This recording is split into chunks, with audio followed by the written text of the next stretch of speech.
What's up, party people? Welcome to another episode of Saturdays and Seltzers. We are still the 61st most popular sports podcast in Mexico. My name is Kendra Middleton. I am joined by Sarah Griffin. Sarah, how are we doing? Fantastic. We're doing fantastic. I think Sarah's having a fantastic day. I am. I really am. And she's got blonder hair. Sarah's like truly living her best life. I would say the last 24 hours, starting with the hair, it's just been on an upward spike. Who knows where it'll flatten and go down. But for now, things are great. New hair Spotify playlist, which I think is in your HLH, so we can hop into that. If you are new here, HLH is our high-low hero. We like to do this every week, our high of the week, low of the week, and our unexpected good thing that happened to us, just to kind of recap our week before we hop into some sports stuff and what we are drinking today. Sarah, what is your HLH this week? Okay, my high is the Spotify Wrapped. I know a lot of people give it shit because they're like, no one cares. I care. I look at every single one. I'm just nosy. I never really go back and like some people are like, oh, it's like a way to look at new music. To be honest, I never really go and listen to any new artists from Spotify Wrapped. I'm just nosy. I like seeing what people are listening to, and I feel like it kind of like, I don't know, it gives you a better understanding of them. I love the Spotify Wrapped. I'm obsessed. And I was in 0.01% like top fans for Olivia Rodrigo. I was like, as I fucking should be. Okay? See, I was for St. John. Yep. Both those he was my out. Yep. He was my both those make sense. He was my top artist this year. I feel like I was definitely having like a sad year or something. Oh my god, my like top 5 songs, like my number one was like Deja Vu, but then the rest were just like all like breakup songs. And I was just like, I was gonna post it, like, tell me you got dumped without telling me, but like, you know what? Everyone knows you can just assume based off these 5, so I'm not even going to say it. Yep. All right. I'm in for it. Okay, then my lows, I have 2 lows. One, which we'll get into more later when we're talking NHL hockey. Low is Jake DeBrusk requesting a trade. People were like booing him at the game last night. Obviously, I'm a big Jake DeBrusk fan, so that just, the whole thing sucks. We can get more into that later. Then my other low is I finished my rewatch of the OC, which that was just my life for the last 3 weeks because I was kind of in like a funk. So I just sat I have never seen it. Oh my god, this was my 3rd time watching it, I think, but it was the first time in like 3 years. And so I kind of like forgot like some of the stuff that happens. It's just such a typical like early 2000s teen drama. But I had so many thoughts on it. I just kept tweeting it. And I'm like, I like make it sound like the show's like new and exciting. Like this ended 2007. When things were still great. Yeah, I'm like trying with One Tree Hill because I've seen that show a bunch of times too. I was like, it doesn't hit like the OC does. So I kind of feel like I'm missing a part of me now. See, I've never seen any of these like early 2000 shows. Oh my god, I could do like a whole episode just on those shows. I've seen them all at least twice, except Dawson's Creek. That's my next one to watch, but that started in like 98, so it's not even really early 2000s. But I guess now my hero of the week is the NLL starting this weekend, so I don't really have time anyways to start off on Dawson's Creek. So that's my hero. NLL starts this weekend. We're pumped. It's true. We have some NLL stuff to bring you later in this show, but make sure you are following us on YouTube to see that if you are listening to this as a podcast, because our interview with our guest for the NLL is going to be over on our YouTube page. My high-low hero this week, my high was the Revs game, was super fun despite their loss. I think that the big issue with the Revs was that they just had way too much time off. And a lot of their star players just had really shitty games. In my opinion, it wound up going to penalty kicks, and I don't want to blame, it's obviously not Matt Turner's fault. He's fantastic. He has been all year. I just think that there were a couple shots that he definitely could have stopped. To, you know, maybe secure a win for them. So I had a ton of fun last night. It was a really good time, but they did wind up losing, but I still had fun. My lows, I have 3 of them. I've had like a major sad girl week. I've been like listening to sad music and like boys have like made me sad. And I don't know, I've just had like a major sad girl week. So my mom left. That was a low. The Iron Bowl losing in fourth overtime was also a low. If you listened to our surprise episode that I put out yesterday, you know all my thoughts from the Iron Bowl and college football last weekend. But that was really shitty, especially because I was out in public. And okay, so I was watching this game at Lincoln, and I have quite a story about Lincoln. So there were these boys sitting there, and they were like cheering for Alabama, and like every time Auburn would do something, I obviously was like cheering and stuff like that. And like I got up to go to the bathroom after the game, and they were like asking me why I was a fan and stuff like that. And I was like, why are you guys fans? And they're like, oh, like our friend goes there. I was like, okay, you should not be cheering that loud for a team because your fucking friend goes there. Like, shut up. And then so at Lincoln, this is also another low. I got kicked the fuck out of Lincoln because I literally got kicked out of Lincoln, Sarah, because my friend Chrissy, you know that like TikTok that's going around that's like, fuck your life, bing bong. Yeah, I love those TikToks. Me too. She said that to a girl at the bar, and the girl told the bouncer, and they kicked us out for being a liability. Because you said bing bong? Because my friend Chrissy told a girl, fuck your life, bing bong. I got kicked out of a bar in Southie. Fucking Southie. Like, that's your biggest problem that you have, like, going on in Southie, not like Kyle the lax bro over here, maybe like roofying some girl's drink. Like, fuck off. Ugh.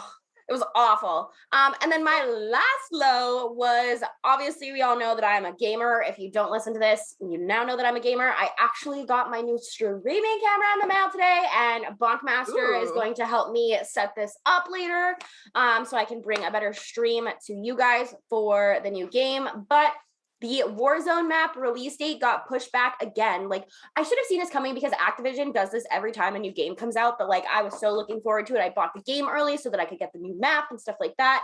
So that's a low of mine just because I have to wait another week for it. And I'm like, just like super annoyed. And I know it's not like that big of a deal, but it's like, you've had so much time to work on this game and you're like pushing it back. It just, I don't know. And my hero is Thanksgiving leftovers, because I have not gone grocery shopping in over a week, and I'm just finished my leftovers, and I'm going to the gym and the grocery store after this, which is why I'm dressed like this. But yeah, leftovers, clutch as fuck, especially Thanksgiving. Like, I hated Thanksgiving leftovers as a kid, but now I love them. Feel that. Yeah. Because I went down the Cape for Thanksgiving, and then I left like the next morning, so I didn't have any leftovers. But then my parents came home with Lauren the next day, and all they had was stuffing. But to be honest, I housed that in like 24 hours, what was left of it. Yep. Stuffing is good. People who think stuffing is just wet bread are wrong. Like, leftovers are clutch. So, Sarah, what are we drinking today? We're really dwindling down here. I need to go find more seltzers. Down to the White Claw raspberry. I don't really love raspberry flavored anything, so I'm not loving this. Wow, Sarah's slumming it with the White Claws. Very on brand, little White Claw girl. I am. I'm living up to our brand name. Yeah, you are. Like I said, we are recording this show a lot earlier than usual because our guest, we wanted to fit into this slot. We figured we would just finish the episode. So like I said, I am going to the gym and grocery shopping after this, but I'm still technically drinking because I am drinking kombucha, which is like technically alcohol, but I put it in like this fucking crystal chalice to like make up for the fact that it's like not real alcohol. So fuck the haters. I am drinking, sort of. Yeah, I was saying, when you had that on when we recorded the interview earlier, I thought it was wine. So you had me fooled. Hell yeah. I was like, ooh, fancy. Fancy in my little chalice glass.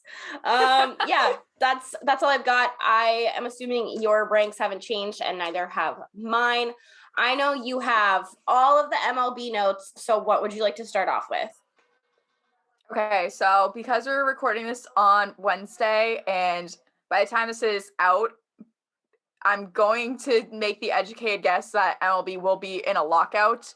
Mm-hmm. So I just kind of wanted, because honestly, I was a little confused up until a couple days ago when I finally was like, all right, I know like MLB lockout, like that means like no trades can happen, like no free agency stuff, like whatever. But to be honest, I didn't really fully understand it until I went into it in depth the other day. So I kind of just wanted to give like a summary of that, because it does like, we've seen so many free agency signings in the last like week because of it.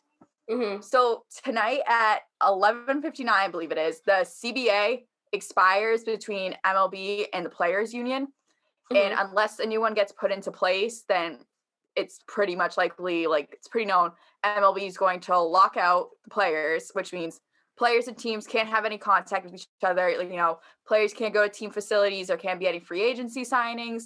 It is like possible that like trades could be talked about, but nothing can happen because by the end of it, like you can't get that player in on it. Mm-hmm. So I was looking into it and like what it is that each side wants. And you know how it is. Like with Rob Manfred, he's obviously the one in charge of negotiations for the MLB side.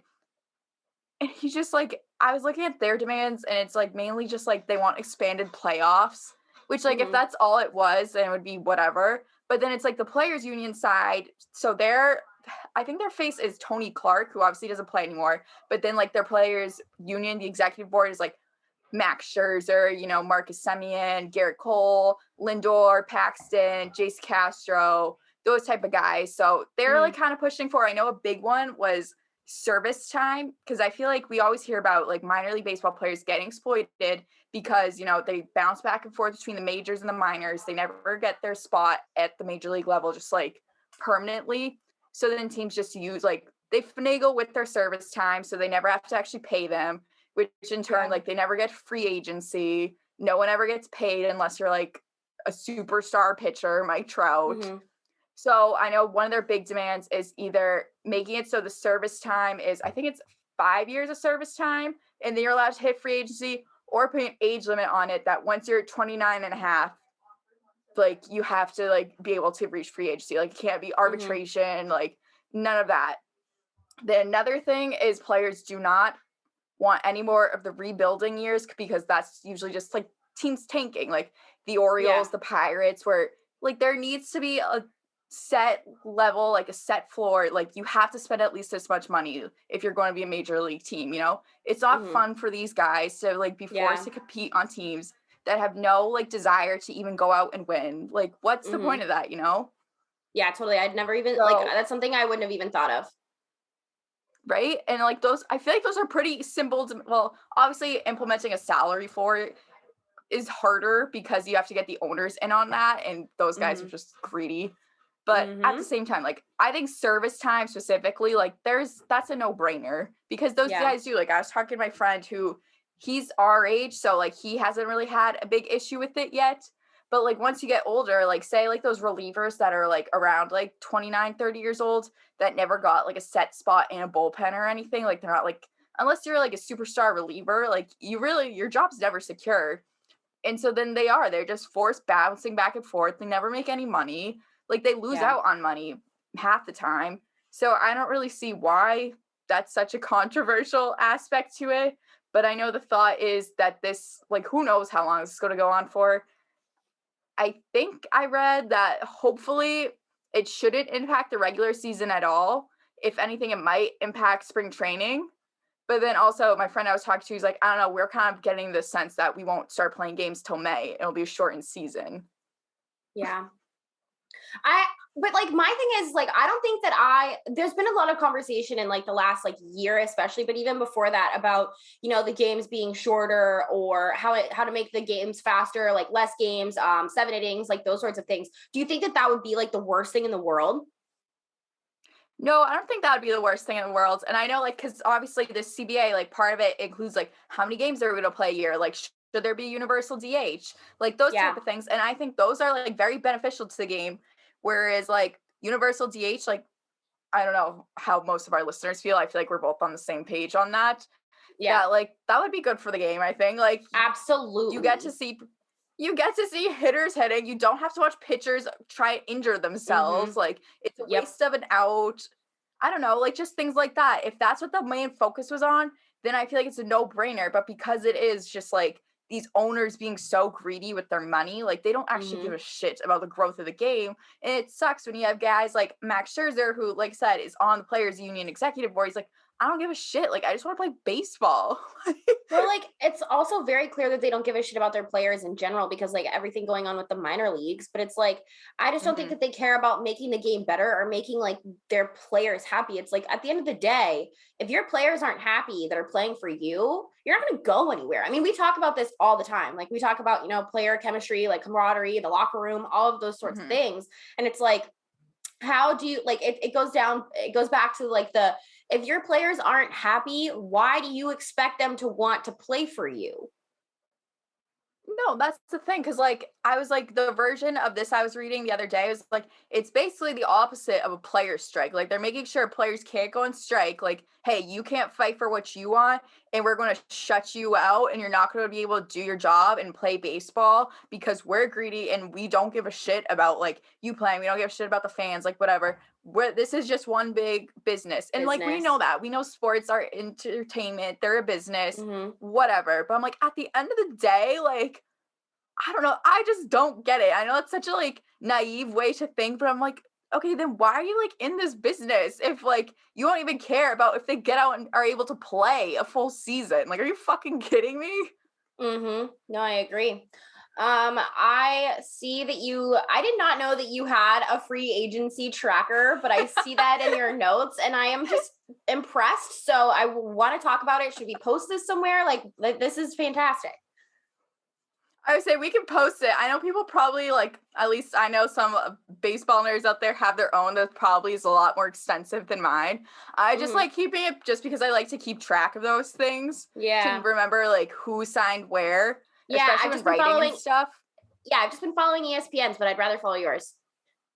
No, yeah, I feel like the last like 24 hours, especially because everyone's just trying to beat it to the CBA deadline or just like, let's make all these like signatures, whatever, which I know I shared this on our Google Docs and already like Chris Taylor is back with the Dodgers. Like that happened in the last hour. But yeah, I highlighted some of because there have been so many, just some that have happened the last week that are like pretty big deals because we can't go through all of them. Yeah. Yeah.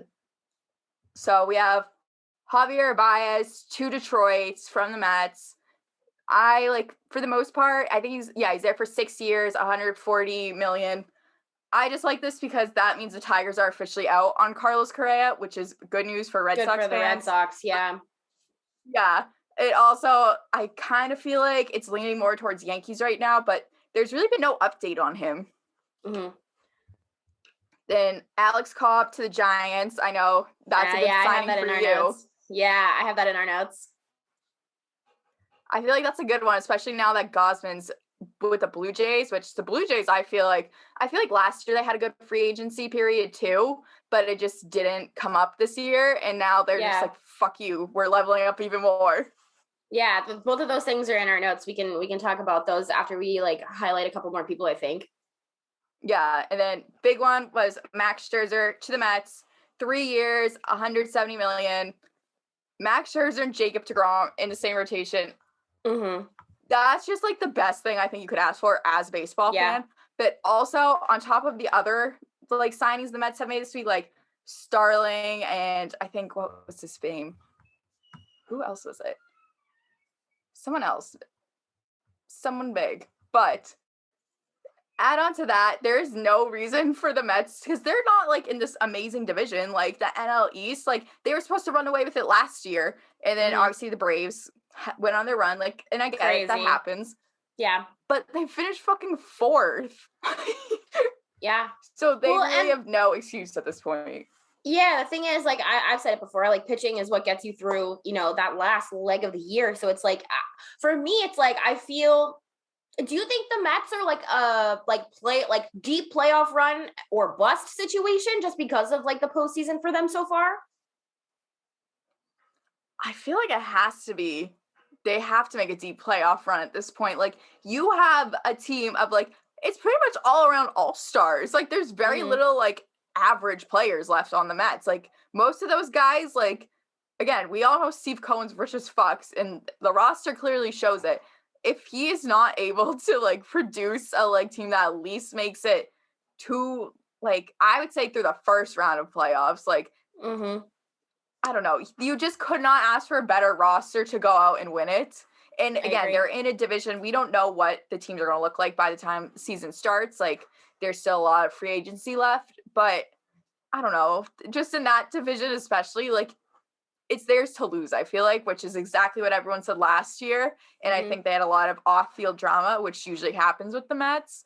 But you have Scherzer and Jacob deGrom in the same fucking rotation. Like, how much drama can actually affect what's going to happen? Yeah, totally. I was just going to bring that up. So I think my other question for you is that, you know, you haven't highlighted that your offseason winners so far very clearly are the Mets, Rangers, and the Blue Jays. So what do you think about like the lack of the Sox moves so far? Do we expect this to continue? Like, I mean, we've obviously like, I don't know, like where do you see this going? Are you disappointed? What are your feelings? Who do you want? Like, what are your feelings about the Red Sox right now? Right now, because again, I don't want to say, because we always say, like, oh, in Heim Bloom we trust, you know? And it is, like, it's so, like, easy to just be like, oh, it's still December. But when there's other teams, like, it's tough to watch. You kind of feel like that, like, Squidward meme where you're just in his house and, like, just watch him run. That's how I feel, because, like, the Red Sox only signing so far has been James Paxton, who, when he's, like, good, like, he was with the Mariners this year. He's not anyone like spectacular. I think like when he's on, but it's still like your third guy at best. And Michael Wacha just coming from the Rays, and the Red Sox seem very excited about that one. Me and my mom were saying they have that everywhere. They're interviewing him, which I'm like, good for him. Like, I'm happy for him, but you would think we signed Scherzer. Yeah. Is there anyone, I mean, not. Is there anyone like in particular that you think is like a we need this now situation? I mean, I know that we talked about Baez and stuff, but like, yeah, I would say, because I don't think, like, my biggest need is not Carlos Correa. I think that would be amazing to have him, but I still think their biggest need at this point is an actual other legitimate starting pitcher. Not that Michael Wacha and James Paxton aren't legitimate, but you can't just pile on these back end guys. Like, you need someone big. I think Marcus Stroman, I would love to have him on the Red Sox. I think he's pretty much the biggest name left for starters that have not been signed yet. And I know he has been in talks with the Red Sox, but I'm sure he's in talks with everyone because, again, pretty much every other big starting pitcher's off the board. But I am going to be very disappointed if Bloom does not get like 2 or 3, possibly, like someone that could like step up as the front runner for starting pitching. So that's your best case scenario. Yeah, Marcus Stroman at this point. What is your worst case scenario? Like, what would you start? I mean, not that we are the type of people to question Heim. We've said that on this show before, you know, like in Heim we trust. We say that very often. You know, last year, everything that happened was thanks to him. But at what point, like, what lack of moves or something like that, do you question him at all? Or do you not question him at all? I think because I feel like the last couple off seasons with him, like, this is the first year he can really spend money. So we've only ever seen him, like, I know some fans call it like bargain hunting. And I do think he's able to like take these guys that kind of do kind of seem like a bargain bin deal, and then they end up being really useful for us. But I think that can only go so far. And when we already came so close this year, like, you were 2 wins away from the World Series, like, you know, this is a team that's built to win. Like, for the most part, it's the same roster as last year. You know where your needs are, and you have the money. Like, you should be spending that money to get you to where you need to be. So I am going to be disappointed if it is just like a bunch of little signings that's like, oh, well, this guy has potential to do this, or he can be someone that we like are able to develop into this. And I think a lot of Bloom's approach in the past has been guys who are versatile and like can play any position, whatever. I don't think we need that anymore. Like, we have Kike, you know, we have all these guys that our infield is versatile. You know, you have Xander's, like, if we get some other shortstop in, like, I will learn second base. Like, I'll do that. I'll do whatever we need. Like, I think we need to like go for those big names, just because it's like, then what has all these like years of saving money when you're the fucking Red Sox been about if you're not going to go out and make that 1 or 2 big deals that can set you apart from 2 wins away from the World Series to the World Series? Yeah, especially with, you know, the Yankees potentially getting better too if, you know, Correa winds up going there. But it's also like, I know that Devers' contract isn't up this year, but you do have to toss some money at him. We talked about this with Gabrielle Starr. Like, what are your thoughts with the Devers situation? Yeah, I don't know if I would call it the like ultimate need for this off season. Like, I don't think you have to do it this off season, but I think within the next year that needs to be done. And I am going to think very differently of Chaim Bloom if Rafael Devers is able to go off into free agency or go somewhere else. Like, Rafael Devers, there is no reason for him to not be a Red Sox forever, in my opinion. I agree. He has proven himself and gone above and beyond. You know, he's done everything for this organization that has been asked of him and more. Like, that kid needs to be paid. And it's kind of annoying for me, like, just thinking for him. I'm like, I'd be pissed off if I was him and I haven't gotten paid yet. And you have guys like Wander Franco, who's been up for barely a year and already got the bag. And you're just sitting here like, fuck me, I guess. Yeah, no, I totally agree. I'd be pissed. Yeah, me too. Hell yeah. Especially because, like you said, they do have the money. Like, what are they waiting around for? And it's like, it doesn't have to be this, like you said, like, I do want Devers to be a Red Sox forever. I think that would be fucking awesome for him, the city, the fans, all those sorts of things. But it's like, at the end of the day, you don't really necessarily need to sign him a 10-year deal. You just need to sign him. No, and I feel like it would just be another thing. Like, okay, we let Mookie walk, whatever. And I've seen a lot of people say that I was able to get over Mookie. If we let Rafael Devers walk, I am not going to be able to get over that. And to be honest, I agree with that. I would not be able to get over that one. I'd be so insulted as just a fan. I know. He's the man. I love him to death.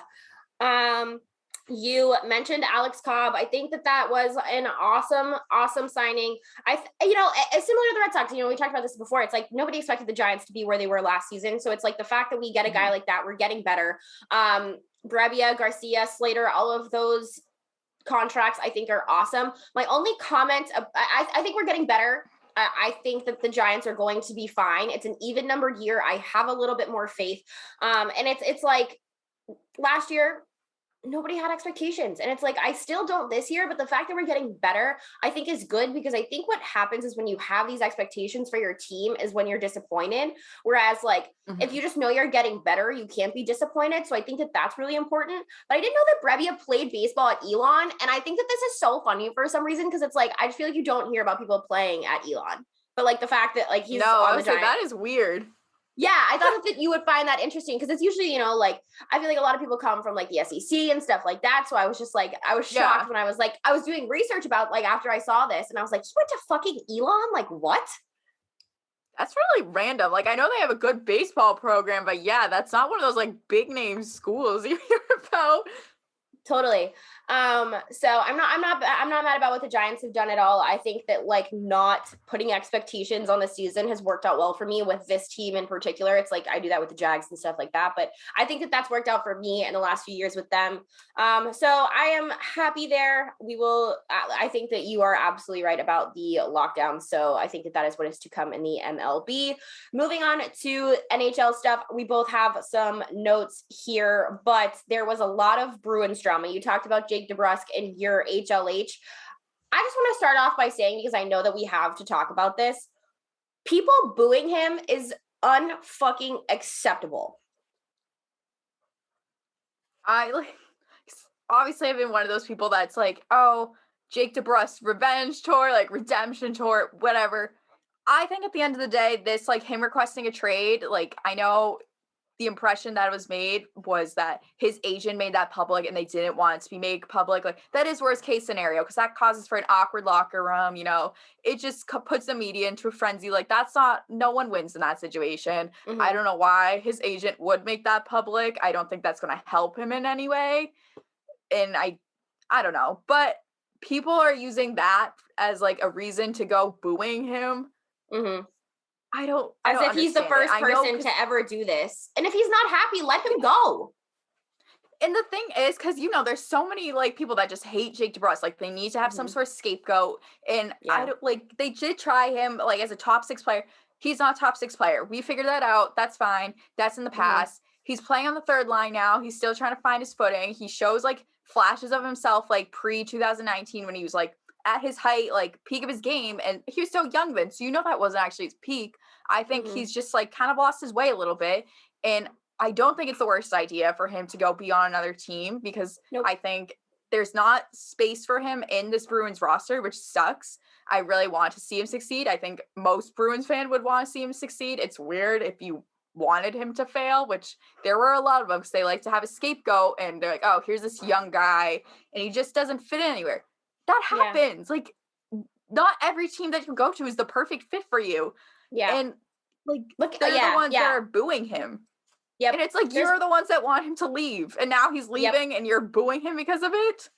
Yep. There's plenty of examples in professional sports of people not working out on teams and going somewhere else and finding success. Like, that happens. It doesn't have to be this like fuck you situation. It's just like, I don't know, for me it's like, if I'm not happy at a job, I'm gonna start looking for another job and probably be happy somewhere else. Like, I get that sports are public and there's fans and it's a lot different, but it's no different than like someone not being happy at their fucking 9 to 5 and looking for something else. But I think that leads me to the question before we get into some more Bruin stuff is like, I don't know if you've thought about this at all, but where do you see him going? And do you have any sort of like return you think is like worth, like what do you think he's worth? I know I read that, poor kid, the Sabres were looking into him. I don't think he's someone that you could get a first round pick for, but I know they have like, Sabres have pigs on pigs, like second or third. Like, I think that would be a good thing. Honestly, I don't think the Sabres would be a terrible landing spot for him. Yeah, he's not going anywhere. They could have a win anytime soon, but the Sabres are still such a young, like, rebuilding team. And I think it would give him that ability. Like, look at Anders Bjork. He's on their top 6 now. He was a guy that was in the same position as Jake on the Bruins last year, like, was not fitting in at any spot in the lineup. And now he's like a star for the Sabres. And yeah, Buffalo's not a place I think most NHL players want to be, but I think when you're in this kid's position right now, like, it's less like market pressure, you know, you have the ability to like really like show what you're like, because last night he got like 10 minutes on the ice, like maybe less. He's being healthy scratched every other fucking week. Like, I really don't think Bruce Cassidy's a big fan of him, which sucks. Like, I don't think management's too high on him. And it also sucks just because he was one of those draft picks in 2015. Everyone's like, that was a total failure by the Bruins. Like, I just think there is too much going on in the background for him to really succeed here, unless he ended up being some superstar, like the next Pasta or something, you know? Yeah. I also would like to see if he went to the Oilers, just because his dad played there, and I think that would be nice for him. Yeah, I just pulled up the Sabres roster just because, like, I can think of a few people off the top of my head on the team, but I think that this would be a great fit for him. Like you said, it's a young team. They have a lot of opportunity to get better. Yeah, and just like knowing the little bit that I do about these guys, I think it'd be a good fit for him. Like, I could see him and fucking Casey Middlestat being like best friends. You know what I mean? And it's like if he's like they're both just like kind of like goofy guys. Like, I don't know. I think that they could like be actual friends. So it's like the people who are booing him and like pissed that this is happening. It's like, okay, well, what if you had to get stuck at your fucking 9 to 5 forever? I don't know. This just like really rubbed me the wrong way. I was at the Revs game last night and was kind of watching this unfold on Twitter a little, like while my hands were freezing to death. But yeah, it was just sad for me. Like, he's a young kid. He's never like done anything terrible. So I don't know. He's such a nice person. Yeah. And like, yeah, like, I don't know. I feel bad. And like, and Lauren loves him, doesn't she? Oh my God, Lauren's obsessed with him, and he's always been so nice to her, because so like she has like her little like hockey group chat on Instagram or whatever, and they added him in, and he like talks in there with them. He went on a Zoom call with them, like he recognizes Lauren, like, because he's always the one that gives her the pucks at warm-ups. Like he recognizes so many people. Like, I got a message from a woman who was like, yeah, like I met Jake DeBrusk like at Pucks and Paddles his rookie year. He accidentally spilled beer on me. He's so apologetic, like bought me a new one. Fast forward a year later, I see him at the train station, and he comes up to me and is like, I'm so sorry about that time I spilled beer on you. And she's like, since then I've seen him like 2 more times, to the point that he now like knows my name and like goes out of his way to say hi. And I'm like, how many athletes do that? Like, realistically, like, you don't see a lot of people like that anymore, that like really take the time to get to know fans. Like, and you're never obligated to do that, obviously, but I don't know, he always went out of his way, and I think that was just something sweet. So I'm like, why? I get it. It didn't work out for him hockey-wise here. That doesn't mean he's a bad person. Like, why would you boo someone? Yep, I agree with you there. I also am glad that you added, I saw you tweeting about this the other day. And I'm glad that you added this in here. I'm a huge Subban fan. But you added in our notes about Brad Marchand's suspension, which I think 3 games is absurd. I think that that's far too many. And it's like, I do see the point that he's like a repeat offender or whatever. Yeah, it's been over 3 years. But I do like how you added the Subban comment. And I've seen you tweeting about this. So I want to know like your more in-depth feelings about it. Yeah, because I did see Brad like went on record yesterday, said he's like, I know what my reputation is. I have not been that player for a long time now. Like I've gone on my way to like work to make sure that's not who I am anymore because I want to be remembered as like a good hockey player and not just some guy who's playing dirty. Because yeah, he was that guy for a long time, and I know a lot of people, unless you follow the Bruins, for the most part, like I understand why that still is his reputation because he had so many moments like that, like licking people, just getting under everyone's nerves. Yeah. And people outside of this market don't see everything that he does to try and be a better person. So totally, I do get that. Yeah, so like I understand why that's kind of been the perception of him. That like, of course, he gets 3 games. Whatever.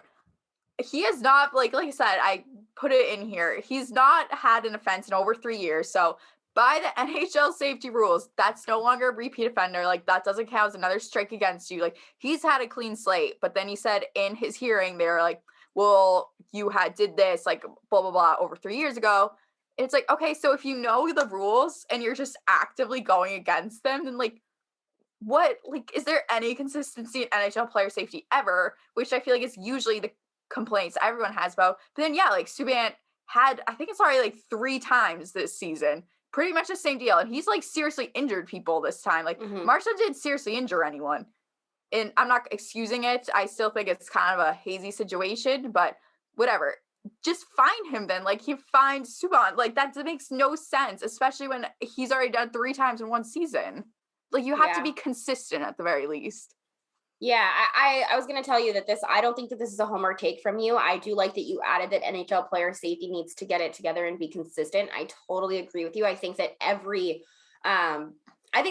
league could be better about that and be more consistent. But I totally agree with you. And I don't think that that's a homer take in this instance. I also see that you have the COVID protocol stuff going on in Providence. So what are your thoughts about that? Yeah, so I know Bruce Cassidy's in COVID protocol, which whatever, like that sucks. I think the bigger story there is Providence Bruins. Pretty much the whole team is in COVID protocol. They had that awful game last night against the Red Wings. You're without Marchand. Ideally, Jake DeBrusk probably isn't someone that they really wanted to play as much as they did. I mean, he still got less than 10 minutes, but they really had no choice. You can't pull anyone up from Providence right now. And kind of everything's just going against the Bruins these last couple weeks, it feels like. And I know we've said it before, and like we'll get into it again like later, but the Bruins are pretty average this year. Like no one's I know we're not expected to make any deep playoff run. Bruins fans are kind of insane, so I know they are still like, oh, Stanley Cup or bust. No. If this team makes the playoffs, I'll be shocked at this point, especially how things are looking right now.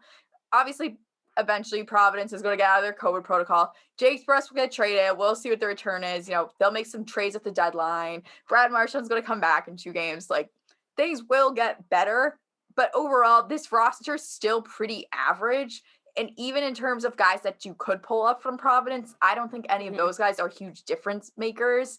Just knowing their roster, like I think you have to make some important trades at the deadline. And like last year, our big move was Taylor Hall. And clearly that worked out. Like now you have him up there. Like he got to play on the top line last night. But I don't think that did not solve any problems. They disappointed in the playoffs. And it's a lot harder to solve their problems this year around. Yeah, I think that moves me into our next topic. The latest NHL power rankings are out. I have some thoughts, but I think that like speaking of that, like based off of the power rankings, the Bruins are, I think 16th. Yeah, they're 16th. And we talked earlier in the season about how we thought that they had a decent roster. We thought that they could maybe, play a lot better than they have. They're just above 500, I believe. But it's like, I'm disappointed in the Bruins so far this season. I don't know about you, but I kind of think with the moves they made, Taylor Hall and all those sorts of things, like this is kind of a bust of a season for me. Like I'm disappointed in them. Yeah, I feel like because at the beginning of the season, no one really thought, oh, they're going to make it to the fucking Stanley Cup by any means. But I still thought they'd make a deep playoff run. Like, look at your roster, like, in terms of your top line, you got Charlie McAvoy, Brendan Carlo, goaltending we talked about. I think goaltending's pretty much worked out for the best so far for them. And they are, it sounds like, getting Tuukka back. Like, they've gotten the good end of the stick in terms of goaltending, considering what a risk they were taking there. And we expected that to be the problem. Yeah. Their defense is just terrible besides McAvoy and Carlo. It's so bad. There is a lot of work to be done there, and they're going to have to do a lot at the trade deadline, and I don't think they'll be able to fix their defense all by the deadline. Like, they have, like, 2 legitimate defensemen. Grizz looks okay. I think he's fine on the second pairing, but for the most part, and then they're just like a bunch of ghosts out there from the second line down to the fourth line.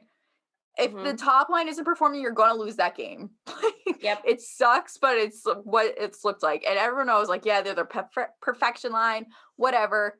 You do not have just one line. Like, you can't just depend on one line to win you a game, especially when things like this happen, where now Marchand's out and you have to pull up Taylor Hall. Then you got even less production from everything down.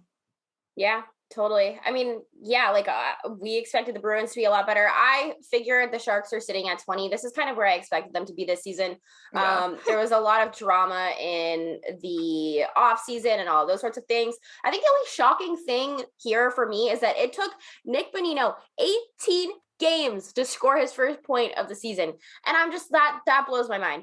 But other than that, like, I'm not disappointed in where the Sharks are at. This is kind of where I figured they would be. I think they have a lot to do to get better. I honestly expected them to be ranked a little bit lower, but I don't know about you, but the shocking things for me, not shocked by the Hurricanes being up top. I think I said in our preseason prediction, was that them or the Avalanche were going to be my Stanley Cup champion this year. And I'm honestly kind of shocked where the Avs are sitting. They're sitting at 9. I think that they should have been a little bit higher than that. The Bolts are at 8. That's a little shocking for me while they're playing really well. I'm not really surprised by 1 and 2 being the Hurricanes and the Panthers. Capitals obviously have a really good, like, vet roster. Those aren't really shocks for me. I don't know. Do you have anything shocking or any other comments here? I think the pleasant surprises for me so far have been, like, Flames. They were previously at 2. Now they're at 6. Like you said, the Wild, they've been really good this year. Same with the Anaheim Ducks. They're at 12, which I feel like those are all 3 teams that, like, last year, if you said that they were sitting in the top, like, 10, like 12, whatever, I would not believe you. And I think they're all pretty likable teams. So I like those for them. I think those are good ones. I've been kind of following the Ducks now, just as a West Coast team to watch. I tried the Kraken, but which to no fault of them, they're an expansion team. It's their first year. I was like, oh yeah, like, I'll follow. They're not super fun to watch. No, nobody expected them to be Vegas. I don't think no. So yeah, I mean, those are my NHL thoughts of the week. I think that was some good stuff there. Lots of stuff going on with the Bruins, but overall I am underwhelmed with their season. Right now we are going to get, you had the Lemieux, yes, I want to talk about this. Yes. Oh my God. Yeah. Yeah. This was just, I can't believe this is a real story, and it just gets funnier as it goes up. Not funnier. Like, that's fucking weird. Brendan Lemieux bites Brady. Like, I can't even, like, seriously read it. I know he got suspended 5 games. Brady now possibly needs a tetanus shot, apparently.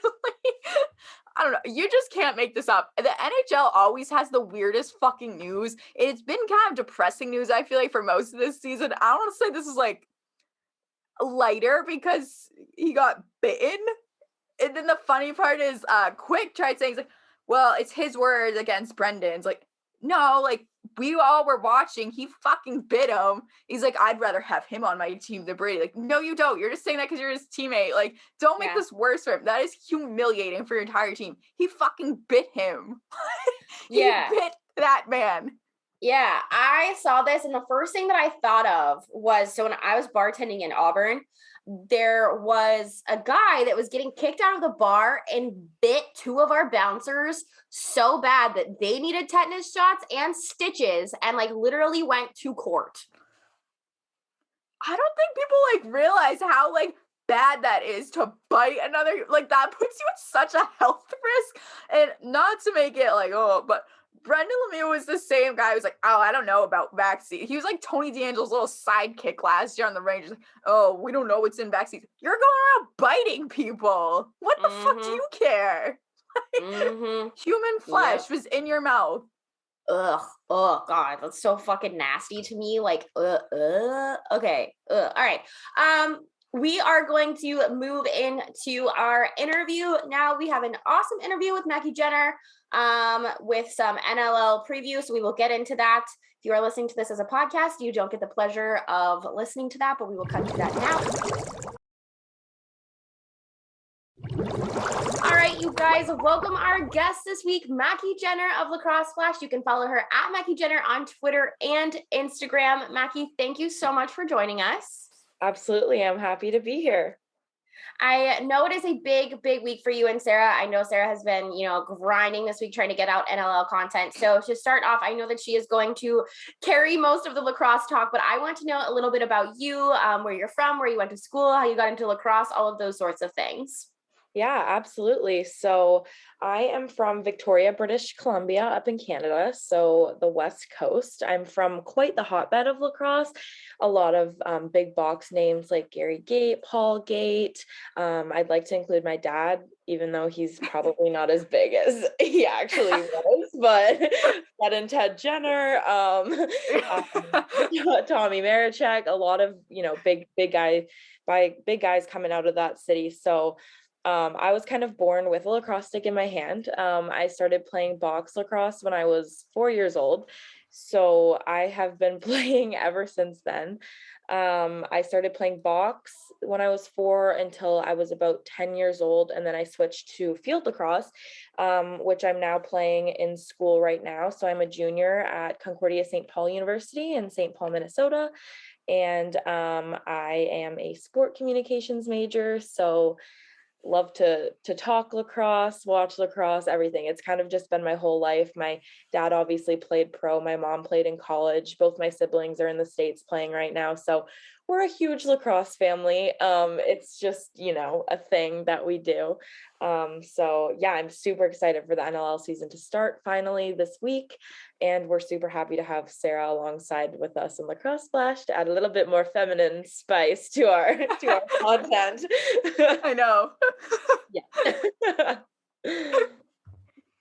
So with the NLL, I have to ask you, who is like your team, like just as a fan? As a fan, I would have to say the Bandits. I am in love with Josh Byrne, as pretty much everyone in the universe knows.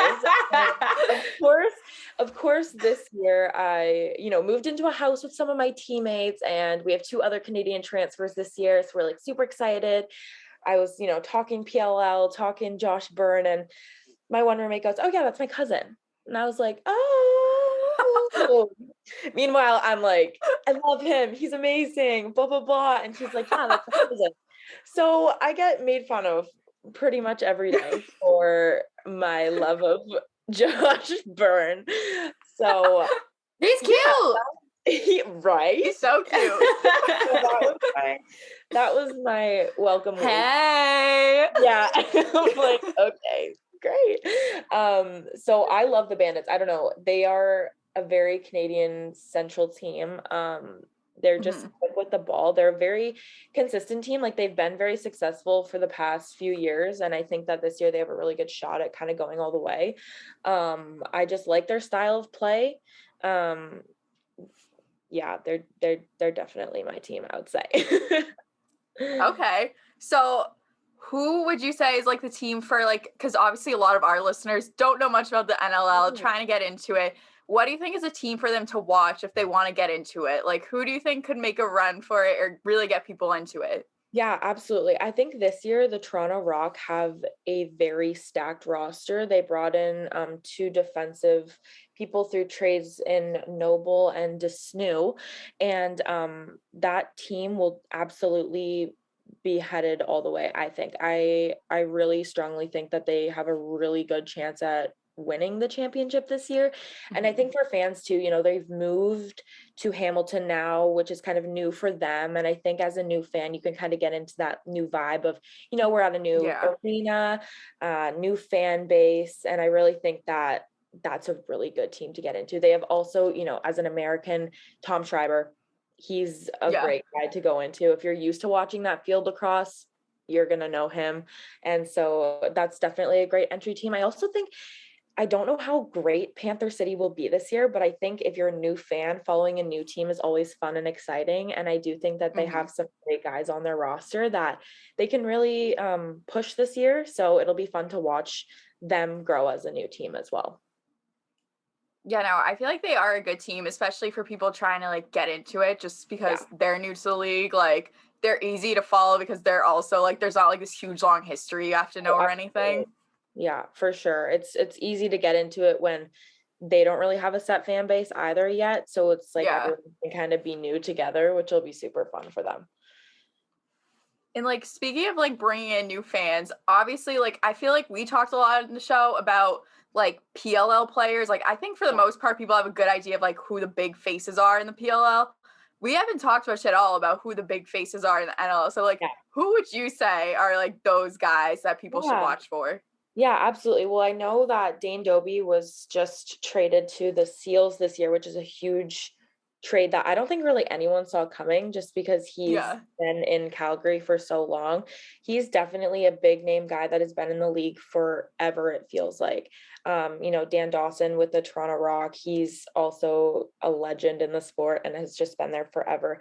But Callum Crawford for Riptide this year, you know, on the Halifax Thunderbirds, I think that they have a lot of standout players as well. Graham Hossack is like 3-time defensive player of the year. So if you want to watch that side of things, he's definitely a player to watch. I think that each team kind of has their standout players. And honestly, no matter what team you go to, I think that there will be some familiar faces too, just because a lot of the Canadians are now playing in the PLL as well. Again, if you love the chaos, you're going to love the Bandits because it's basically the same team. So you'll have a lot of fun watching them. And they are, again, my favorite team. And I think that they're extremely talented as well. So then I have to ask you, so is your favorite PLL team the Chaos then too? Yeah. It just kind of goes both ways. You know, it's funny though, because I think on the field side of things, I grew up watching box my whole life. And so watching them play, I just feel like they have such a Canadian style of playing and like their 2-man game and everything. And so I take a lot of interest in that. And I think that that's what makes them good because there is such a difference in play between like your American field lacrosse and your Canadian field lacrosse. So I think when you can combine that, it makes for a really great team, and then transferring that back into the box is really fun to watch as well. Now, you as a player, do you prefer playing box or field? Because I know you said you grew up playing box, but now is it more field or? It's kind of funny because when I grew up, I was like the only girl on my team, and so it was like fun until they became bigger than me and could hit me, and I would just fall, and I'm like, I don't know about this. So then once I got into field, I really liked it.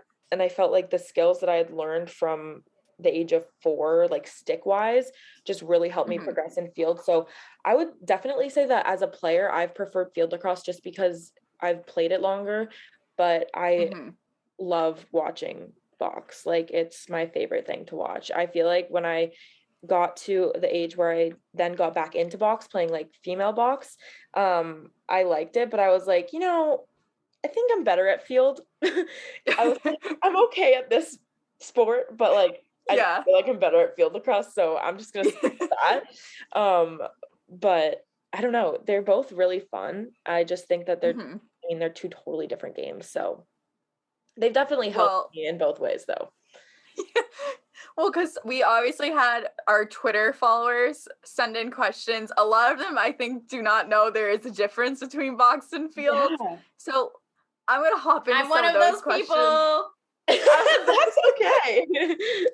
Some of them are really funny just because there is that drop off. Yeah. Yeah, one of the questions we got on Instagram actually was how big is the box you use in box lacrosse? So What that is gives the you an box? idea of how big is the box. I don't know. It's like a hockey Yeah, I rink. say I don't even You know, know like I don't what know the they exact meant by measurement. that. Like, I I couldn't don't tell know you. what was meant by that question. Yeah, the only measurement I know is a box net is 6x6, and that's about as far as my math skills with that will go. That's all we need to know about the Yeah. box and box lacrosse. Wait, is this American? Is this the American metric system? Yeah, feet. 6x6. Okay. Was that a dumb question? No, I'm not going to be able to convert that for my Canadians. So. Well, now that we got that question, we have some more like normal questions for newcomers. So this one says, what position plays the most important role on the field? Or if not that, what do you think is the most important thing you could do to contribute to winning a game? Yeah. It's kind of a tough question. Box lacrosse, I would say, I mean, it varies. Like, because you're mostly either playing like offense, defense, they're both so important in the game because obviously you want to put goals up because that's what helps your team win. But then defense is just as important. And I play defense in field lacrosse, so I'm like, defense wins championships all the way. Like, you're not doing anything without us. So I don't know, it's hard. Like, obviously, you know, a lot of the offensive players will get like the big recognition, but I think what's cool about box lacrosse is that defense, unlike other professional sports, defense is so important, and these guys are going balls to the wall playing. Like, you know, in the NBA sometimes you see defense is just like, okay, try and go. And then they go. And I think lacrosse is just unique in the sense that like they are really giving it all the time. So I don't know, they're both just so important in the game. And I would say like to contribute is just giving your all effort in. You know, box is so tight and close in. So, you know, that 2-man game, having your stick work, you know, knowing defensively where you should be, where to force your guy, is all really key. So I just think it's such a fast-paced sport that every single person on the team is critical to being successful. So on that, with everyone being critical to the success of it, Yeah, I know for me, I kind of struggled with learning box lacrosse rules because it is so different from fields. And this question asks, if you could change any rule in box lacrosse, what would it be?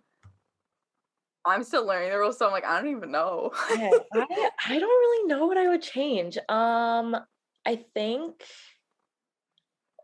I love the shot clock just because it makes it fast. Yeah. There's like a over and back rule where you can't go over the center line and then back over, like if you like in basketball, like you can't go over half court and go back, which sometimes is frustrating. Okay. Because when you're like ragging the ball, which is like when you're down by one, so if like you're killing the penalty and like you're getting crushed into the boards and you just like accidentally step over the line and you're like, well, shit, now it's their ball. And it's like sometimes it's just kind of annoying when you're like working and just getting absolutely pounded and then you have to turn the ball right over and get back. So that's probably a rule that I would change. But other than that, I don't know, they all kind of make sense, whereas sometimes in field you're kind of like, what is a slash, what is not a slash? And so it can just kind of be confusing. But yeah, I know, I feel like with field there are some rules that I was like, I don't really understand the purpose of this, or like, I don't know, sometimes I just kind of felt a little inconsistent. If you ever get into girls lacrosse, you're gonna be like, what in the world are they doing? That is, I don't even know all the rules. Like, I can't even play it because there's just so many. And like my grandparents are always like, there's just so many whistles, the game's so slow. And I'm like, I don't know what to tell you because this is just how it is. But yeah, rules are tricky.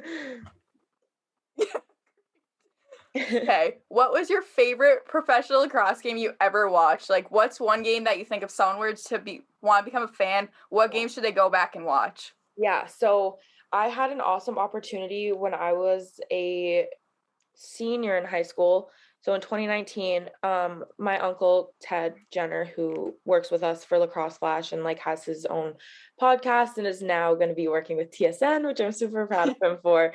But he was calling the championship game in 2019. So it was a best of 3 series between Buffalo and Calgary was up 1, and then they were back in Calgary for that game. So it could have been their finals and they could have won at home. So I had this assignment in class where it was job shadowing someone for a day. And I was like, man, I don't really know what to do because there isn't really anything in Victoria at the time that was going on that I could watch or whatever. And I texted my uncle. I was like, is there anything like you're doing? Like, are you recording a podcast? He was like, come to Calgary with me. And I was like, okay.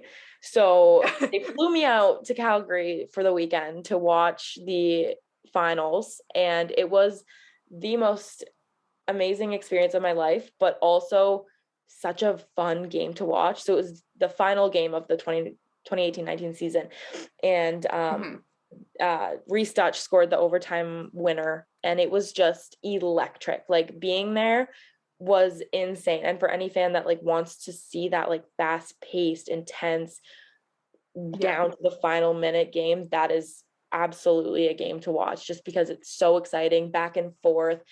Like, my uncle and Brad Challoner was the other one who did the commentary. They were just so into it, and it was just so fun to watch them get so excited about the game too. And so you just really feel like immersed in the sport once you kind of watch a big championship game like that. And I think it's a pretty easy game to kind of really get into, just because it is so exciting. And it's, I mean, the championship, so glad it was a good game. How can it be? Yeah. Right? Yeah. Okay, I got a question here.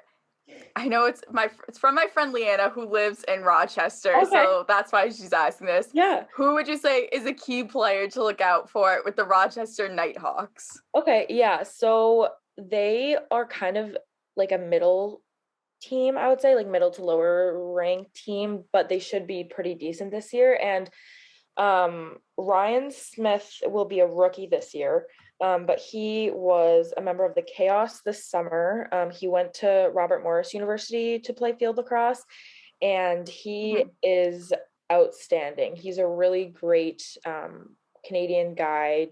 He grew up in Ontario. He's just, I think he's going to bring a lot to that team, and I'm glad that he made the roster there. I mean, I think it's fun watching rookies kind of in their first season, and he's definitely one that, like, some of us at lacrosse, I think Flash brought him up as a possible like rookie of the year, breakout player of the year. So Ryan is definitely one to watch on that roster. He would probably be my pick for kind of who to look out for that team this year. Okay. Yeah. And then the last question we have for Twitter, these actually weren't as bad as I thought they were going to be. I feel like they looked a lot worse. The last one is just, what's a team that you think this year that maybe isn't ranked that high, but you think could make like a run for the playoffs that kind of goes under the radar?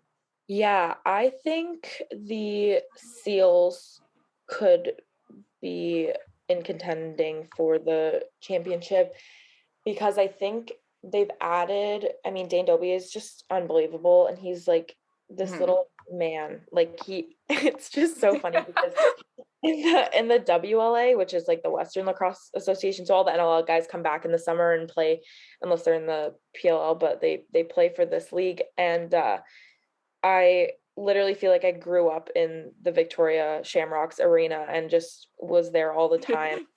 Like, my mom's water broke with my sister at the arena when my dad was playing, and my grandpa goes, "We are not leaving this arena until the game is over." So that place is just like my second home. And so our just home. are crazy. We have a really literal tears. I am like, what? Yeah. That is crazy. I'm actually crying. I did not mean to cut you off. That was just crazy. It's okay. No, I know. My family is diehard. That took it to a new level. I know. That like so got me off track, but I just thought it's just like such a story. I don't know. But my so we always like, our fans are just like crazy. Like everyone is just so invested in this team. And whenever Dane Dobie's team is there, everyone just chants Dobby, like from Harry Potter, like a little dwarf man thing, because he's just like this short, stubby man, and they just chant Dobby, and it's like the most random thing, and he gets so mad when they do it, and it's just so funny to watch. But he is a standout player. I mean, he's so good, but it's so funny because he's just not what you would expect like a great athlete to look like, but he's just so good. And I think the Seals adding them, like, he's gonna do really good things there. And I think that that's a team, to get back to my point, the Seals will be a good team that I think will kind of fly in the middle of the pack, but also I think we'll have a good chance at the playoffs this year.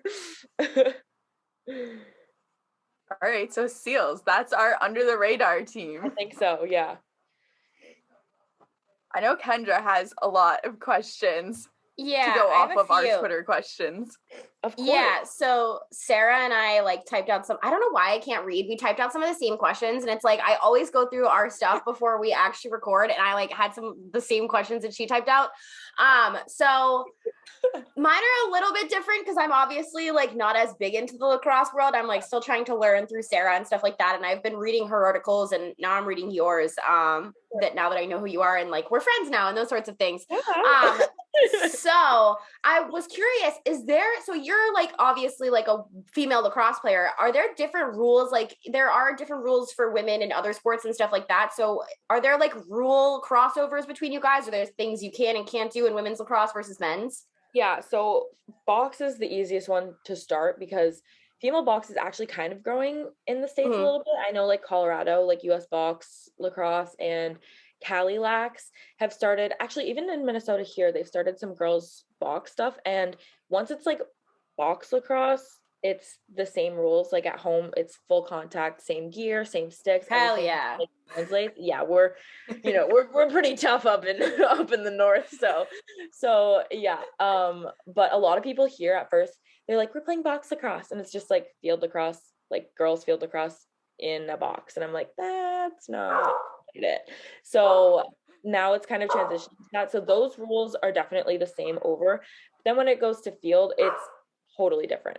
We have 11 on the field at a time in collegiate rules. We have different sticks, like our pockets are not as big, so it's like harder to keep the ball in it. We don't wear any gear. We just wear goggles and mouth guard, and like that's pretty much all we wear. So it's like not contact. It's definitely aggressive still, I will say. But it's just not like the full like whacking someone with your stick. Love a good stick whack. Right? I know. So like guys field, they have like the long poles. Like we don't have any of that. All of our sticks are the same. Our face off is different. We call it the draw, and it's like in the middle, and like our sticks are lined up like this in the air, and then they go, and then the ball flies up and you have to get it. So there's totally different rules from girls field and guys field, but box, it's pretty much the same if you're like actually playing box lacrosse. But girls field is so confusing. Okay. All right. Heard. Speaking of toughness, I was wondering what like the gnarliest injury you've ever gotten in lacrosse was. Okay. So Canada has our like provincial teams, which is like states, provinces, just because my roommates don't know the difference. So we have our provincial teams, and then we have like a field championship and a box championship. So I made the provincial box team my last year of midget. So it was 2017.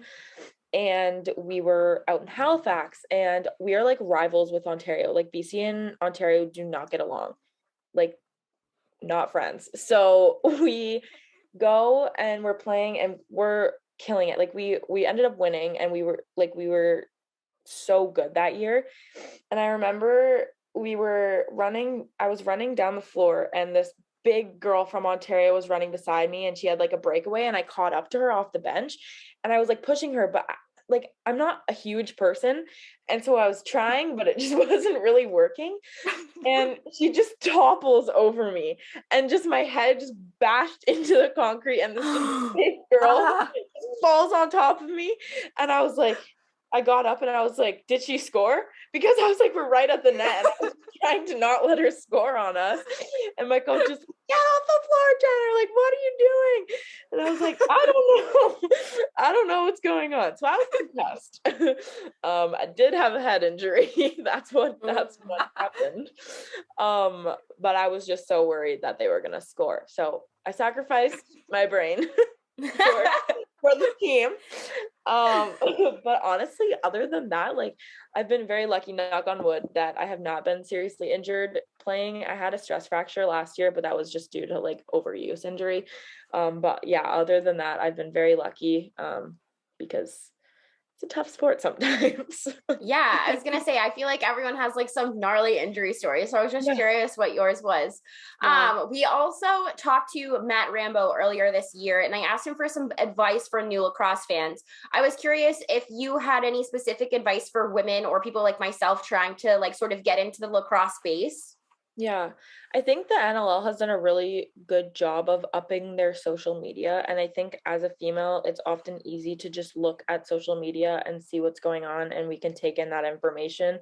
And I think that, following the league, following certain teams is going to be good. And honestly, just going through, I don't know if the NLL still has all of their previous games available for free on YouTube, but I know that they did earlier. I think they do. Yeah. Okay. So honestly, just like going and watching old games and, finding a player you like or finding a team that you like and just getting to know the players, I think is another really important part of like the females getting into it, because I feel like we like to know the personalities and we like to know the stories. And there's a lot of really fun characters that are in the league. I mean, Rambo is a character himself, and he's super fun to follow on social media. And there's a lot of other guys that are like that. Curtis Dixon has one of my favorite Twitter accounts. He's so funny. Yeah, he couldn't play in the PL this year because of the border rules or whatever, but he plays for the Calgary Roughnecks, and he is a character. And so just like knowing the behind the scenes and getting to know the people. And I know, not to shout out another podcast, but Back of the Bird is actually a really Paul Dawson and Dan Lomas do it. Oh yeah, I listened to that before. Yeah, and it's just like their point of it is to just like show the characters behind, the league and the different players. And I think for someone getting into it, it's really funny to listen to. And like when my dad listened to it for the first time, he was like, it just put me back in the locker room. Like all these stories are just so chaotic and funny and weird that just kind of make the athletes a little more personable. So I definitely think that like getting into that and listening to other interviews with athletes is huge for this sport, especially because it is so small. And if you don't really know, you don't really know. And so getting into it is can be difficult, but I definitely think there's a lot of like great content out there that people can watch or listen to or read about, that'll help you kind of get to know the league and the players a little bit more too. Yeah, totally. I think that's great advice. I think any sport that I've ever got into, I fell in love with a player before I fell in love with the game. So I think that's awesome advice. Speaking of advice, do you have any for young girls inside or outside of sports, anything that you wish you knew before getting in this field or that you learned maybe growing up? Yeah, I think, I was at the University of Denver before transferring here. So this is my second year here. And I think just knowing who you are and what you like is so important, and kind of like staying true to yourself, just because I feel like, Denver's this huge school, big name. And I was just like, it was my dream school. I was so pumped to get there. But when I got there, I just wasn't really ready. And just kind of knowing what you like and what you don't like is just so key. And I think the reason that I'm having some success at school right now is because I'm just trying to be myself. And everyone's like, just be yourself, it'll all work out. But honestly, I do think that being your true self is going to get you far in anything that you do, despite what other people have to say. But I think that in the sports world as a female, it can be tough, and you go through a lot of pressure, and you go through a lot of outside hatred or whatever about girls can't do this, blah blah blah. It's so true. And so just being yourself and just being strong and listening to other athletes and females in the sports industry, just because we kind of have a chip on our shoulder a little bit, just because we gotta keep up with the men. But I think that once you're in it, you're in it. And all power to the female. We can do it. So just, I don't know, being yourself. And I think that that's kind of what's gotten me to where I am, just because even thinking about like career wise, like when I was younger, I was like, I need to be a lawyer or a psychologist or a doctor, something to make me money. And then I was like, you know what? I don't really want to do that. It's just not fun. Yeah. So then I was like, you know what? I really love talking sports. I love listening to sports. I love watching sports. And that's what I want to do. And so I have a lot of fun when I'm doing this, and I'm so busy with everything, but it's like I'm enjoying it because I'm doing something that I love. And so just staying true to that is really important. And I think that that's like what I would have told myself going into my first year of university, just because I think I kind of tried to be someone that I wasn't and tried to do things that weren't really me.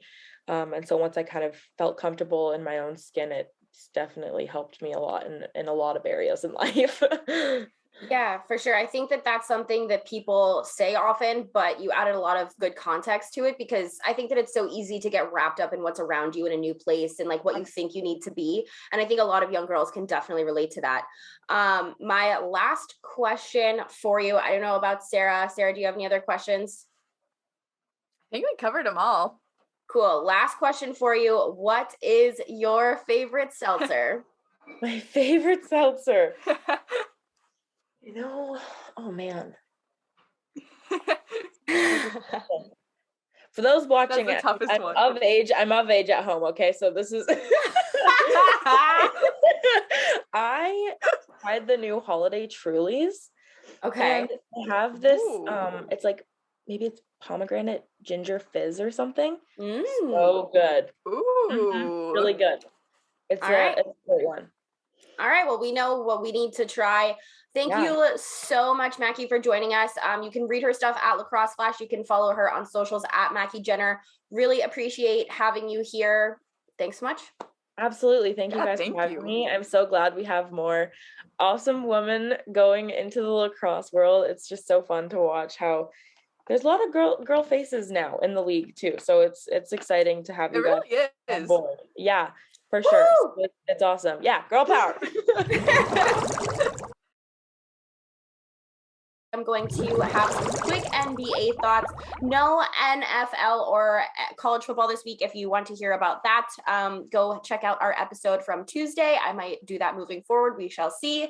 Similar to the NHL, the power rankings for 20 games into the season came out for the NBA this week, and they are almost what you could expect. I didn't really know where to put the Warriors earlier in the season with some question marks, but happy to see that Steph is doing Steph, and they are at number 1 in the power rankings after 20 games played. I think that they are going to continue to get better as the season goes on. I knew that Phoenix would still be a really good team and definitely a playoff contender. Also just wouldn't have guessed them to be at the 2 slot this early, I guess, in like my preseason predictions, just because, I don't know, like I think that last year's NBA championship was just a little bit of a fluke. Like obviously I have that in my notes about the Bucks in a second, but I don't know. I think that they're great. They have some star power. You know, they have Devin Booker, they have Chris Paul and those sorts of things. Like they have a lot of talent. I don't know. I think that this team's worked out a lot better chemistry wise than people would have expected when the trades happened. So I'm not upset about that. I don't think that it's any surprise. The Nets are ranked in the top 3. You know, Durant's healthy, Harden's healthy. They're playing really well. I think when you have that much talent, even if you don't have chemistry, like at least in basketball, not in other sports, but at least in basketball, I think it's hard to be terrible. And they're going to continue to get better when people come back from injuries and stuff like that as well. So I just didn't know how to feel about this. Just based off of their record, though, I don't remember what it is, but their record's not impressive to me. They haven't really played well against ranked opponents and stuff. So I don't know. That I have such mixed feelings about the Nets because they do have so much talent, but at the same time, like it's hard to tell that they have so much talent. And then my last few comments are about the Bucks and the Celtics. The Bucks were at number 4. I wasn't so sure how I felt about the Bucks at the beginning of the season, just because, like, I mean, the defense looks good, and Giannis, Drew, and Chris have a lot of chemistry. but it just doesn't feel like it's like as magical or like written in the stars so far as it was last season. I don't know if that's just me. And I know a lot of, like I said, a lot of luck went into that championship, but I don't know. I'm just hoping for a healthy run at it. I hope that everyone can stay healthy and that, you know, Brooke Lopez can come back healthy. But because of Brooke Lopez, Boogie Cousins signed to the Bucks. I love this move for them. I think he will fit really well into this team. We no doubt needed the size and a key piece with Brooke being out, and I think that he definitely adds to that. A lot of people are saying that he's like cursed or whatever, but I don't really like believe in that. I think that he's just, you know, kind of like Jake DeBrusk, like just needs to find somewhere that he fits. And I'm hoping he can have a little bit of a comeback here, just because he had some, you know, tough stuff with like an Achilles injury, a knee injury. He's been traded around a lot. Maybe this can get some pep back into his step, having some, you know, talent around him again and stuff like that. If not, I just hope to continue like the consistency of his play. I think that would help the team a lot. As far as like scoring and stuff like that. And maybe he can find a home in Milwaukee just because he's moved around so much. I saw that the Celtics are at 17. I think they have a rough month ahead. I think almost all of their opponents, if not all of them, for the month of December are over 500. So I'm surprised by them, but not. They're sitting at 11-10 on the season. And I know they have a new coach, but they don't really like look that impressive to me. I thought that like having a new coach, like he might be able to figure something out with them. But I said towards the end of last season that I think they needed a new coach and like they needed to change their roster a little bit. I was surprised when some of these players, you know, like Marcus Smart stayed here, and the more it didn't feel like the chemistry was working the way that it needed to last year. And I don't think that it still is 20 games in, just because like you have, you know, Tatum, Brown, like Marcus Smart, all these people, and it's like you have all this talent, but the chemistry is just not there. And I don't know why. And the Celtics are like my favorite team in Boston, maybe other than the Red Sox. They might even be like outside, like they might beat out the Red Sox for me. So I'm hoping that they can like get it together, maybe shock a few teams. But I don't know, like we talked about it earlier in the year a little bit when all of these signings were happening, and it's like I was shocked that Smart stayed here, just because I figured that if you're putting in a new coach, like clearly the chemistry is off, you know, they're not playing as well as they should be together, that they might add somebody or, you know, take somebody away, both those sorts of things. I don't know. I doubt you have any, like, do you have any serious comments about the Celtics or anything? Not really. I know there's just a general frustration amongst all Celtics fans because they are underperforming again. But like you said, based off of what I know, it doesn't sound like they made any like major roster changes to like take them from where they were to like a new level up this year. Like I think it is good that they got a new coach, but like you said, from what I've heard, it kind of just seems like it hasn't made much of a difference. And I agree with you that it sounds like they do need to make some sort of major roster change, as tough as it may be to let go of someone like Marcus Smart or something. Clearly they need to change something or like shake it up there. Yeah, I agree. I think that like a new coach just wasn't enough. I think they needed to make some roster changes, but I know the city loves Marcus Smart and stuff like that. So I don't know. Our pop culture shit of the week. I think moving forward, Sarah and I are going to each have a pop culture thing and a tea party thing, just because I think that adds a little bit of spice to the show and we have stuff to talk about. So let us know your thoughts on that. Sarah, what is your pop culture shit of the week? I just scratched my boob on camera. I am so sorry.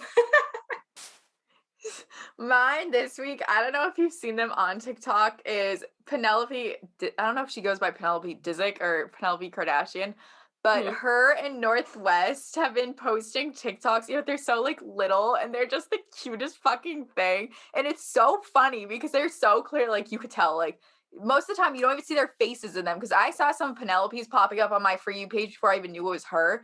And I was like, oh, this like rich little kid is a drum set and like all this makeup, but like they're cute. Like they're so clearly just TikToks that some like 9-year-old made. And they're so like sweet. And I feel like then you go in the comments and they're like, oh, Penelope, let's play a game. Like, tell me mommy's credit card number. They're all comments like that. And I know it says like Courtney and Kim like are checking on their TikTok because they're so young. Like so they're seeing all this stuff. And like on Northwest, some of the comments are like, North, tell us, was there a strange large white man at Thanksgiving this year?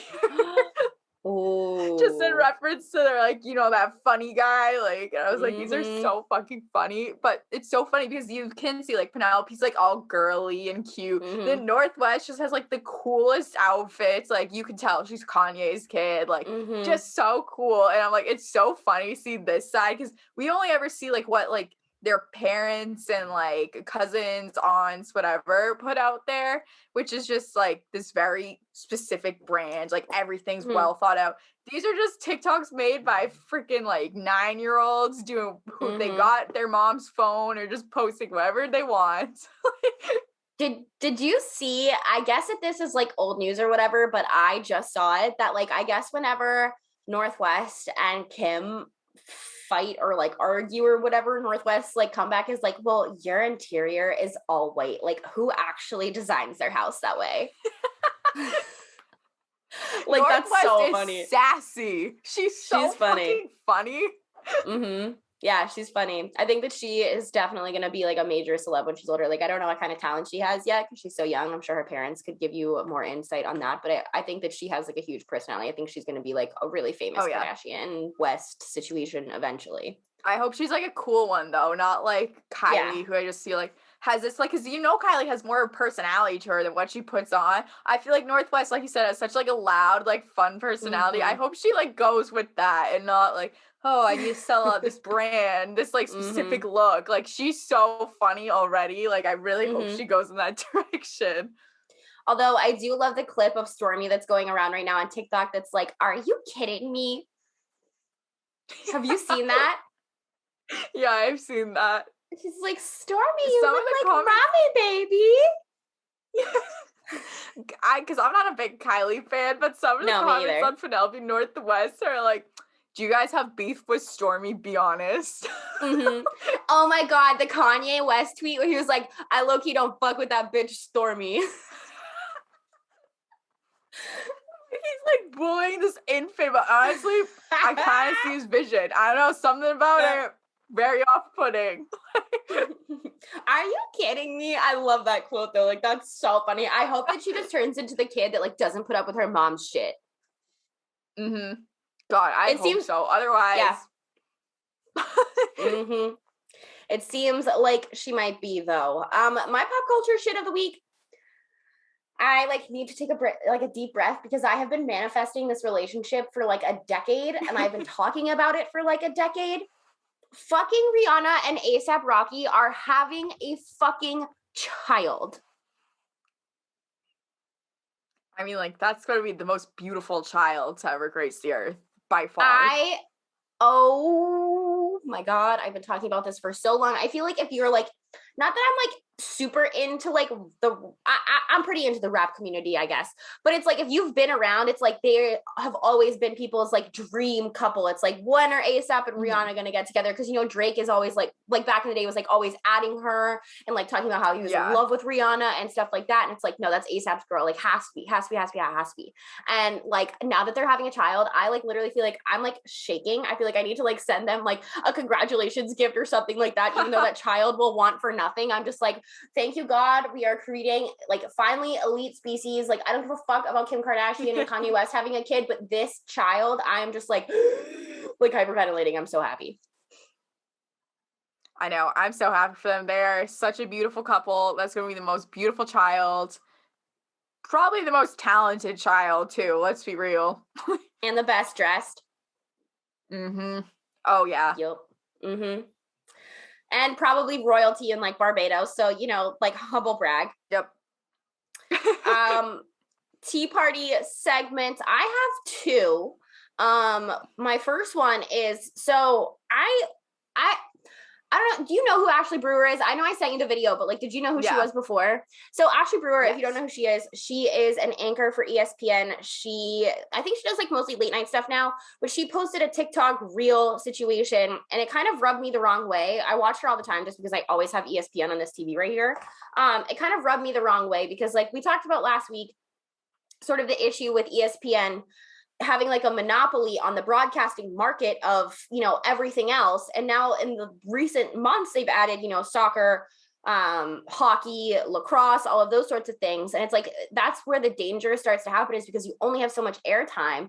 And it's like, she was like, she made this like TikTok reel about, you know, there's this game tonight, the Lakers are doing this, there's this, we're just like, we don't have time for hockey tonight. And like one of her coworkers like comes over her cubicle and is like staring at her, and she's like, oh, like, guess we'll make time for hockey, haha. I'm like, that's just so annoying to me, because like, as a hockey fan, like, if you didn't have time to take on this contract and like properly give it what you needed to, you know, we talked about the Yarmir Yager thing last week. It's like, then why did you do it? Like, I understand that it's all about money and it's a business and stuff, but like, it really rubbed me the wrong way, because so many hockey fans were excited to have access to hockey like that. And it's just, it rubs me the wrong way that she's like making a mockery of it. No, I think that's so, like, you sent me that because otherwise I would not have seen it. As someone that, for the most part, what ESPN, like, is mainly football, basketball, like, that's nothing really that I'm taking in on a day-to-day basis. So, like, if it's someone, like, yeah, I'm usually just watching ESPN because of hockey, and then you see this, like, person, like, she's one of the faces of ESPN, like, even if it's just, like, late night, like, she is someone that represents them, and it's like, oh, like, making a joke out of it, like, that does not really help me feel any better about them switching from NBC to ESPN. We're like, oh, and here's some hockey, maybe.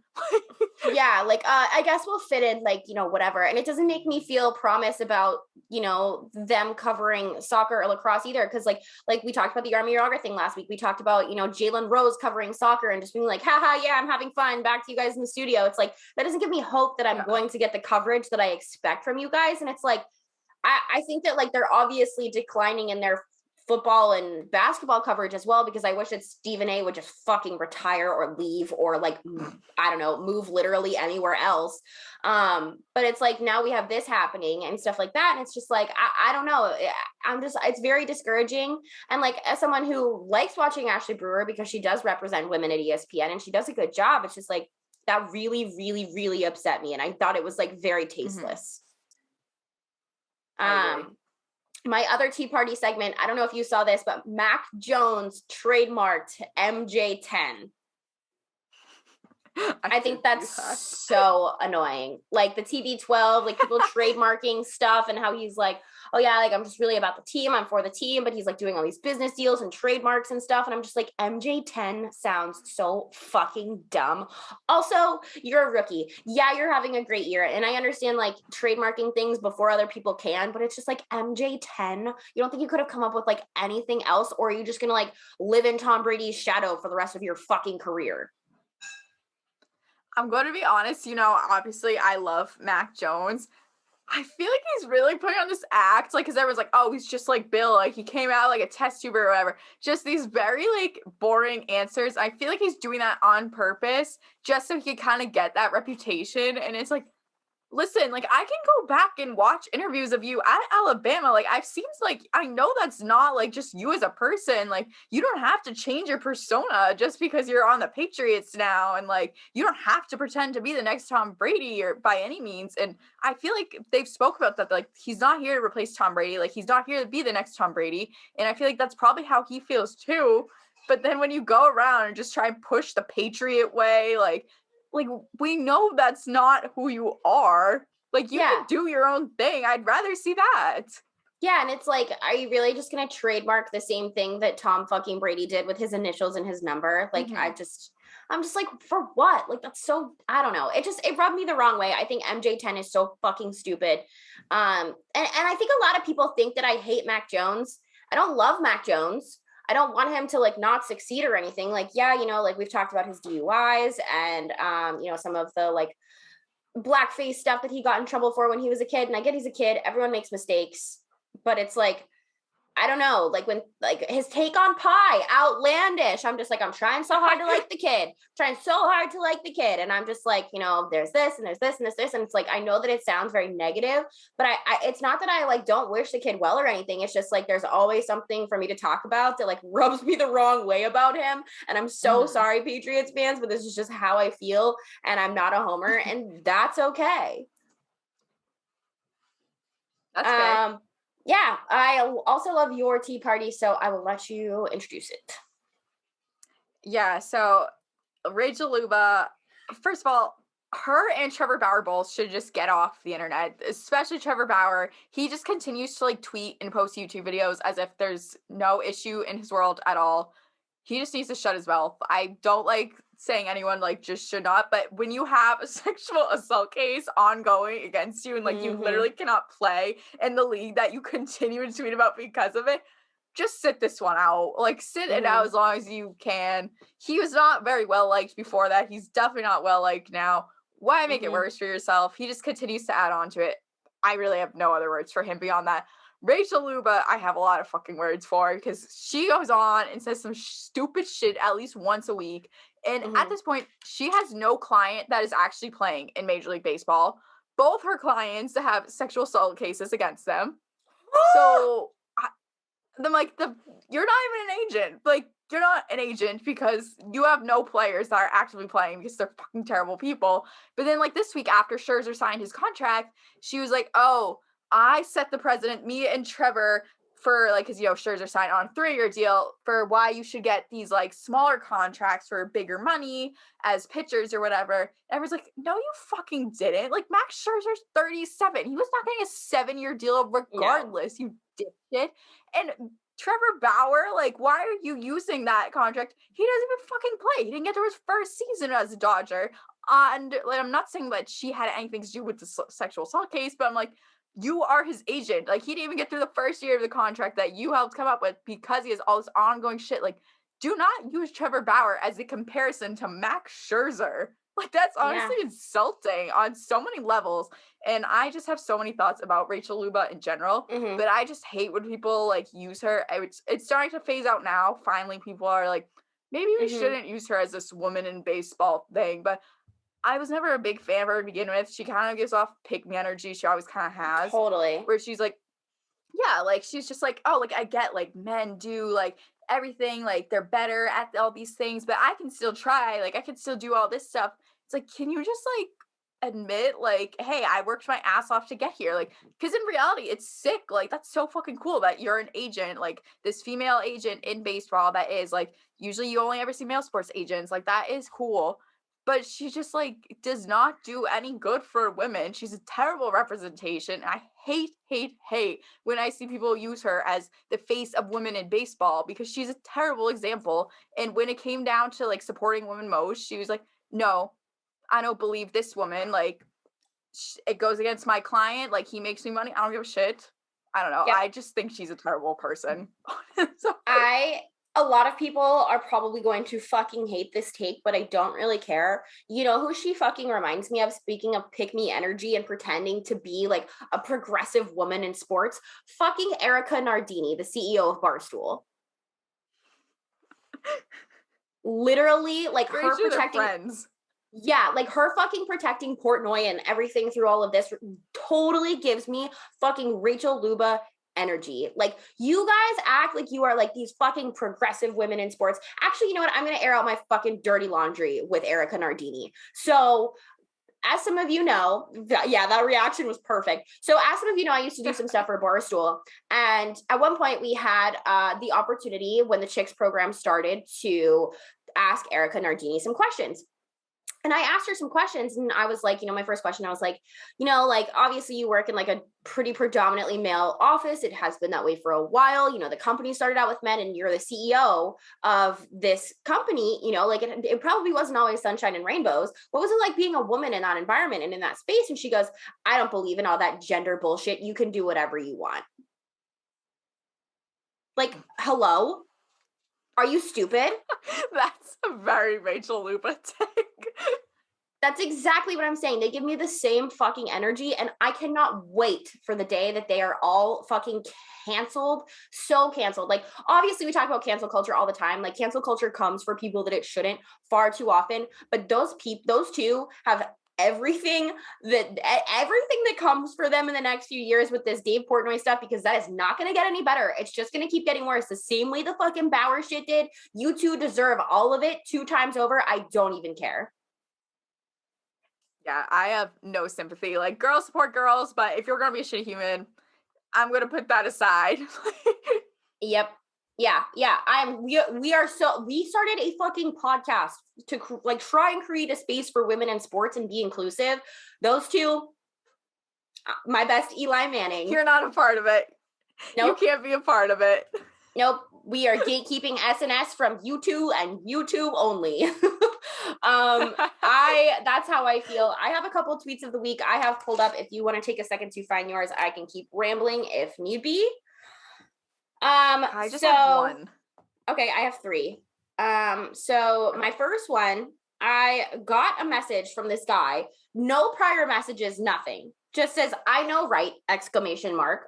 So I said, you ain't seen nothing till you're down on a muffin. And a day later, she texts me, says she's out front. Can she come in? She comes in and she got like a basket with muffins. I'm like, what the fuck? What? Like, hello? Are you there? Actually, I only have two. I lied. I'll do my other one and then I will let you go.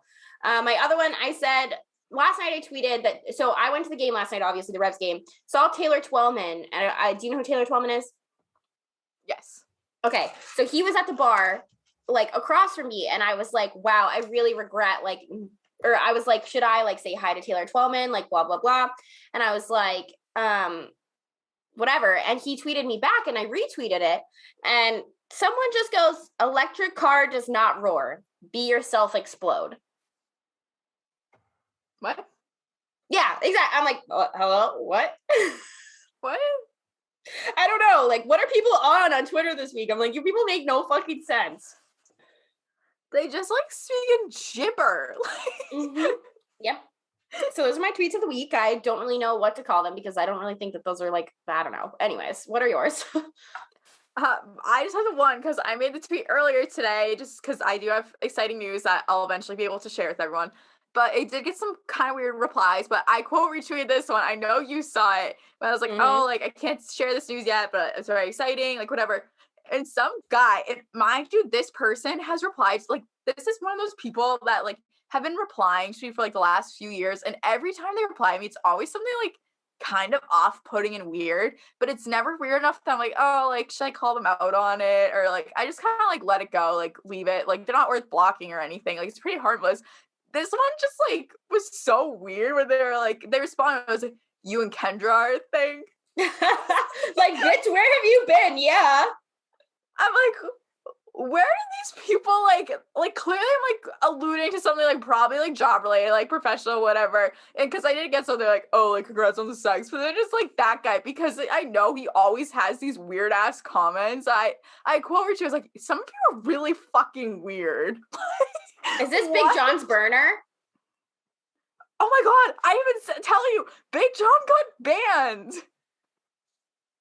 What? I was so disappointed. And I was like, I hope he doesn't think it was us, because we would never report him. Like, I think he's so funny. Me too. So I was like, clearly some of my followers can't take a joke. And because they're always like, why don't you just block him? I know I said before, I'm like, they're funny. Like, they're pretty harmless. So I was like, maybe there was one of my followers taking it wrong and kept reporting him or something.